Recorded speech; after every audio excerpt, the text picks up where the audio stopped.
Like Ayurveda is one system where the knowledge is taken away with the demise or the subtraction of the person who was in practice. With due respect to the system practitioners of Ayurveda, some people have conserved their knowledge without transferring it to the further generations, where it could have been more useful to the common man. So this conservation of knowledge and preserving the knowledge for the personal uses should not be done. This is the message which is given in Ayurveda Avtarana. The God did not held on to, I will treat everybody, why should I give this information or the knowledge to the Daksha Prajapati? Daksha Prajapati thought, if he would have thought, I will keep it to me and I will not give it to Indra, so it would have stayed with him. This Guru Shishya Parampara, so that is, you learn and you become a better teacher when you teach.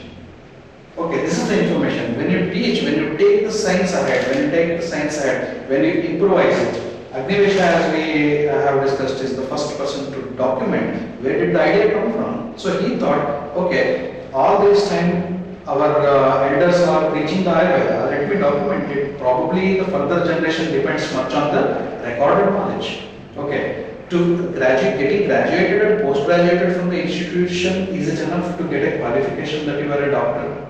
No. Again, you have to go back to the basics. When you get some doubts, Ayurveda is not, why I said Ayurveda and non-Ayurveda as classification of medical system. Okay, so not with an intention of hurting the sentiments of the other medical system, but I just was trying to explain what is the sanctity of Ayurveda. Okay, so what is the sanctity of Ayurveda? Is that we preach, is that we take that to the next floor, so is that we don't conserve the knowledge, that is it. And when the Ayurvedic physician we are talking about, when he is practicing, there is a medical science which totally depends on the principles, the basic principles. Every part of your practice is dependent on some principle.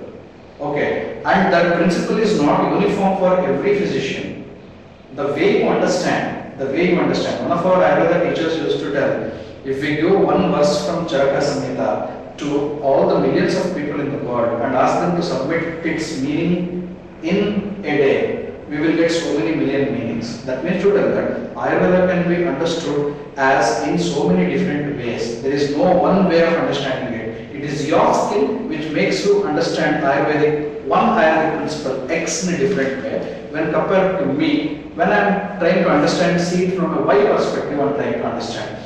So, but ultimately our goal is to treat and give a good treatment. So, to understand the principles, you need to go back to the history, you need to go back to the text, you need to go back to the teachers who are taught you, the experts, what we call it as the expert panel. So, here also in Ayurveda Avtarana in CHaraka, we have a wonderful example where Atreya and his disciple, his friends, they write the treatises, they document it, and then what they do, they take it and submit it to the Agnivesh and the student, they submit it to Master Atreya.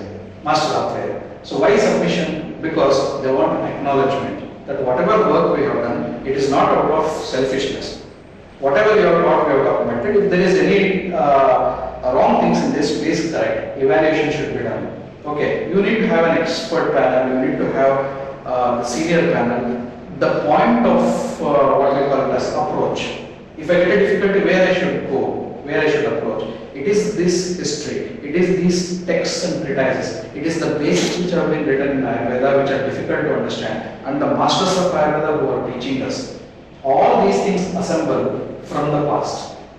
So every time, though we stand in 2019, maybe 2020, another 20 years ahead, if I get a doubt, I have to go back to the basics and try to learn what exactly has gone wrong. Okay, so since we are doing CHaraka webinars, so I felt it was a blessing in disguise to do this CHaraka webinar. So because I revisited the CHaraka, you can ask me how many times you have read CHaraka. I cannot just mention how many times because it is one of my favorite treatises. It is in my luggage wherever I travel. I have read CHaraka so many times, but still I want to tell. This time whatever CHaraka I am reading, I have never read it before.